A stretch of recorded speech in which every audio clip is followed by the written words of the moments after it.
Do you know at least one child in every primary school class have this condition? Developmental coordination disorder, the most underdiagnosed and underrecognized condition among children. Welcome for Ask Giri the Physio Show, episode 16 and season 2. I am Giri Srinivasan, your host and physiotherapist.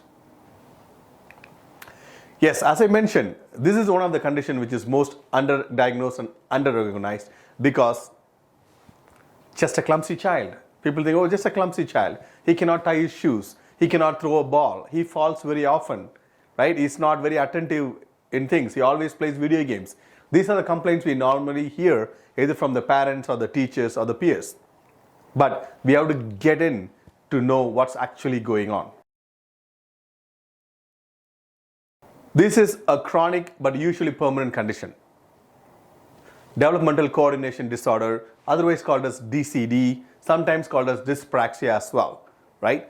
So we don't have to have any neurological deficits or any other diagnosis like cerebral palsy or other things to have this condition at all. It is basically a motor coordination disturbance. It's not due to any medical condition. You have to understand that very clearly. But it can coexist with other developmental disorders like ADHD and learning disabilities and other diagnoses like that. But DCD alone is a standalone diagnosis. So what is the diagnostic criteria when you can call a child has DCD? So you will notice as a parent and as a teacher, performance in daily activities which requires motor coordination. It can be a fine motor, holding a pencil and writing or handwriting. It can be tying the shoes, or gross motor like throwing a ball, catching a ball, running and team sports. You will see there are some issues with the motor coordination which is substantially below that expected of that given child's chronologically aged children, right? And also is measured by intelligence as well. So marked delays in achieving motor milestones. Sometimes the child never crawls. Sometimes they can skip a milestone and pick up and go far. But we have to have a detailed assessment to find out what's going on. Definitely clumsiness, and then poor sports performance because they know they cannot do certain things. They fall often. They try not to participate in the team sports or group sports. So, and also sometimes individual sports also. And poor handwriting, definitely, for sure. So you ask yourself, what does not require movement in your daily life? Every single thing what we do from the time we wake up from the bed till we go back to bed requires movement, right? When you cannot coordinate your movements, you can imagine how much difficult it will be for the child that when they know that they're not able to coordinate or execute the movement pattern in the desired way. So that's where the problem comes in. And 6 to 13% of ordinary children in North America have this condition, but not everybody is diagnosed on time. And more male children are affected more than the female children. And as I told in my opening sentence, on average, one child in every primary school class will have DCD or developmental coordination disorder. What are the functional difficulties these kids have? We can divide that into motor difficulties and non-motor difficulties. For motor difficulties, they will have very poor postural control. They will be sitting very slouched and the head totally forward. They won't sit upright properly. It's not their problem. It sometimes is a postural control issue. And the poor planning. They can't plan and execute the movement patterns or a task properly. It can be a mental task or also it can be a physical task. And as I told you before, fine and gross motor difficulties, handwriting, tying the shoes, buttoning up, things like that.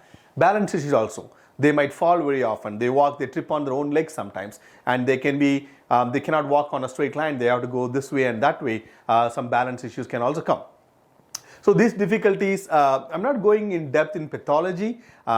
Most of the times we can see subcortical pathology on this as well. That means cerebellar involvement and also some basal ganglia involvement to fine tune the movement patterns in coordination and execution and the planning of movements. So these areas we are finding some pathology as well.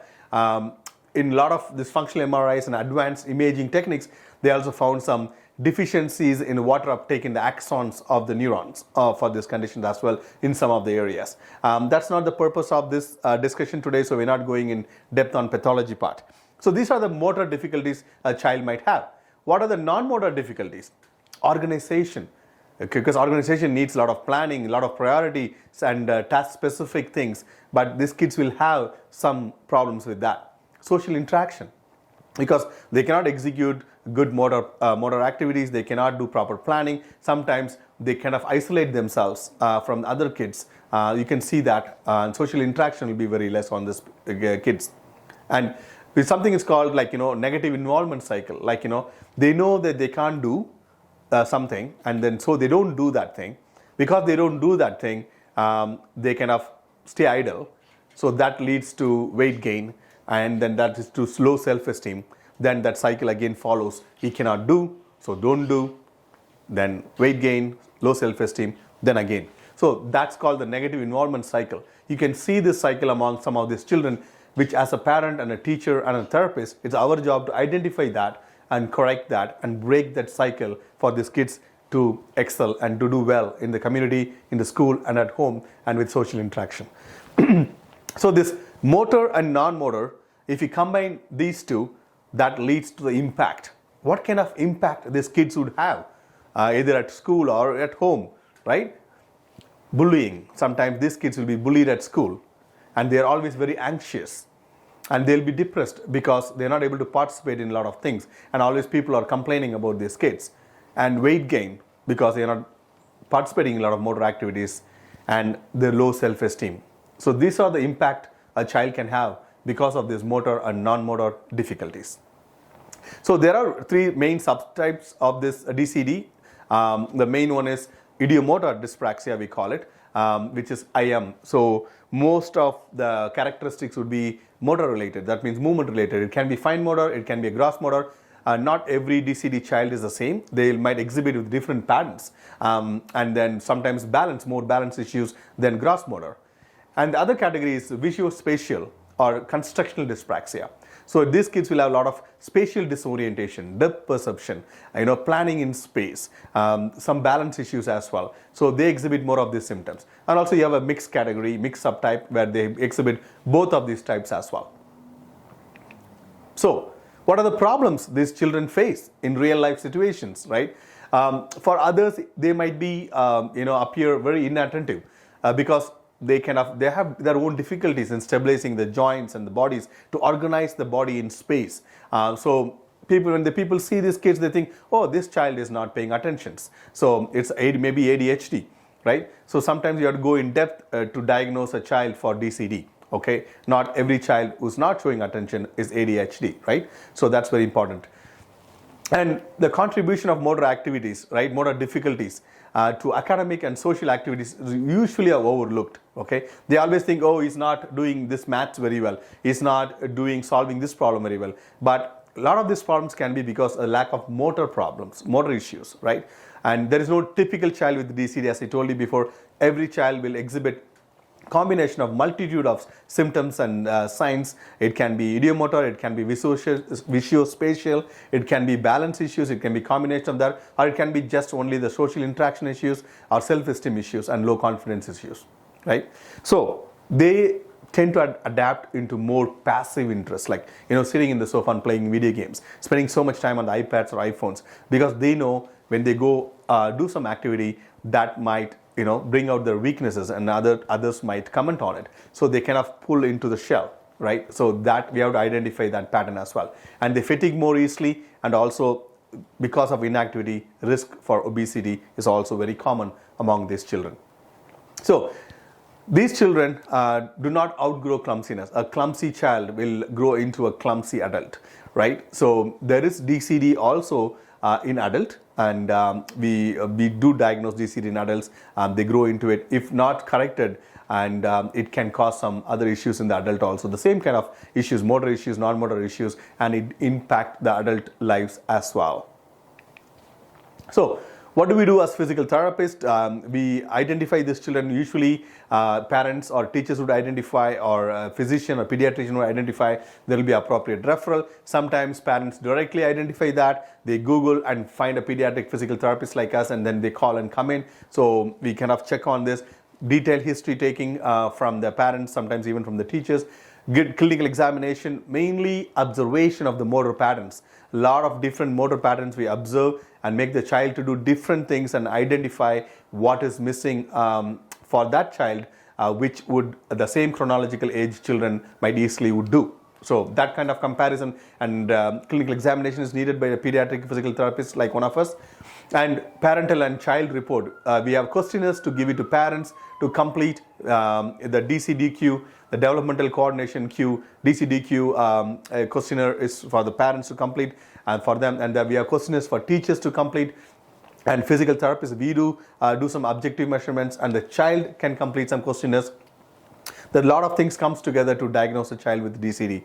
Like we do 6-minute walking test, tennis ball catch and throws, right? Motor assessment battery for children checklist has to be done as well. So that's one of the standardized checklists for assessing kids with the DCD. And those are the different tests and questionnaires we do for this condition. And also you have to verify the motor performance. That's very important. That's where the physical therapists come in as well, on top of the other clinical examinations we do. And we also do the motor pattern analysis, strength analysis, coordination analysis, balance analysis, gait disturbances, and also functional performances and fundamental capacity. So then we identify where this child falls into.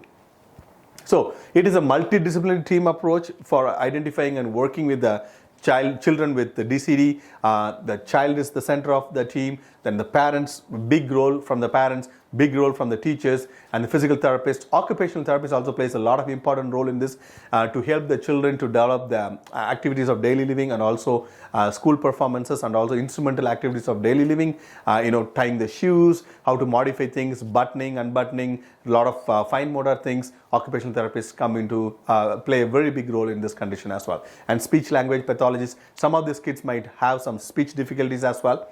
And family physician, pediatrician, and sometimes because of the less social interaction, low self-esteem, low confidence, because of anxiety, although depression, we might have to bring in a psychologist in our team as well to work with these children. So it's a good team behind your child always brings out better outcomes with great communication and proper evidence-based practice. As parents, you are in the position to advocate for your child, to adapt your child's environment, to kind of encourage independence. That's very important, and improve their self-esteem. Things can be done. Sometimes for these kids, all you need to do is just changing the environmental factors, and they do very well. Small modifications here, small modifications there, small training here, small training there will change these children's world. So don't ever give up. So interventions, not much in detail, but I'm going to touch upon what are the top 3 interventions, evidence-based practice for children with DCD. One is process-oriented. We call SI, sensory integration. Some of these children will be trained with a lot of proprioceptive, which is your joint position sense, tactile touch, and vestibular input, which is your balance apparatus in the inner ear controlled. So these kids, mostly the visuospatial praxia, dyspraxia kids will go into a lot of SI related work. It's more process oriented, and there is a lot of evidence for this as well. The most important and the most evidence supported task specific, that approach is especially neuromotor task training. It's developed in Denmark, right? It's a lot of great authors out there, a lot of great books, a lot of great training out there for a neuromotor task training, where it's kind of we use something called motor teaching principle taxonomy, MTPT we call it. So a lot of break the task oriented approach, break the task and give a lot of commands, a lot of instructions, a lot of clues for the child to perform a movement. So that is very important. And also then after the movement is done, you share the information about how the task went and get the feedback from the child, and you give feedback. It's a direct interaction. It's totally task oriented. This approach has so much evidence that it works well and brings out great therapeutic outcomes for children with DCD. And there is a traditional model where you do totally direct skill training, okay? You do a complete assessment and you just work on directly with strength training, your balance training, and your movement pattern training, functional retraining. That's kind of a traditional model as well. So we incorporate all 3, but as I said, evidence is much more supportive of the task-specific NTT and your MTPT. So we do that quite a bit in there. So any treatment is always better than no treatment at all. So as I told you, task-oriented approach seems to be having very good outcome.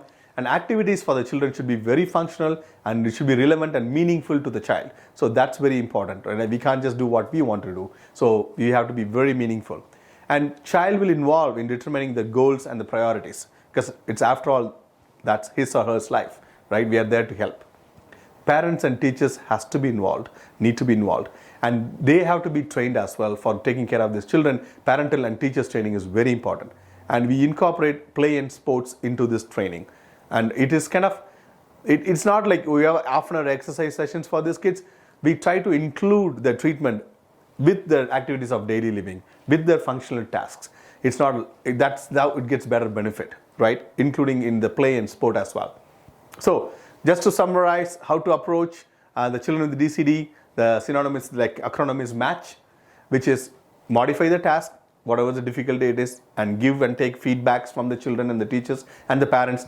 Alter your expectations. Okay, this, you don't compare this child with other child. So he's doing like this, they are doing like this. No, your child is unique and special, and he might be doing it differently, but he will get there, right? We just need to change some the way we approach the task, and also maybe some environmental changes. That's all we need. And teach strategies how to overcome the difficulties, the motor difficulties and the non-motor difficulties, and encourage them to participate in play and sports. And it's all about the fun and being part of it. It's not about the winning or doing it perfectly, right? And change the environment to suit the child's deficits, right? And then let the child interact with the social peer group and the social environment. And help the child by understanding what are the difficulties and talking to them and giving them feedback and making them perform well in this real world. So that is the end of this topic, developmental coordination disorder, or DCD, or dyspraxia. I hope you got some knowledge about this most underdiagnosed, underrecognized condition. So if you spot these things with your children, you can spot it as early as 2 years, 3 years, or 3 to 5 years, even after 7 years. Please talk to your physician, please talk to your pediatrician, okay? And please talk to a physical therapist and occupational therapist. There is a lot of screening tools and diagnostic tools to diagnose these children, to get them the help they needed at the right time. So that's it. So if you like this episode, please share it with your friends. And if you have any comments, let me know. If you want to watch our other episodes, please go to physioshow.ca, our website, and all our episodes are archived there. And until I see you next time, bye and have a good one.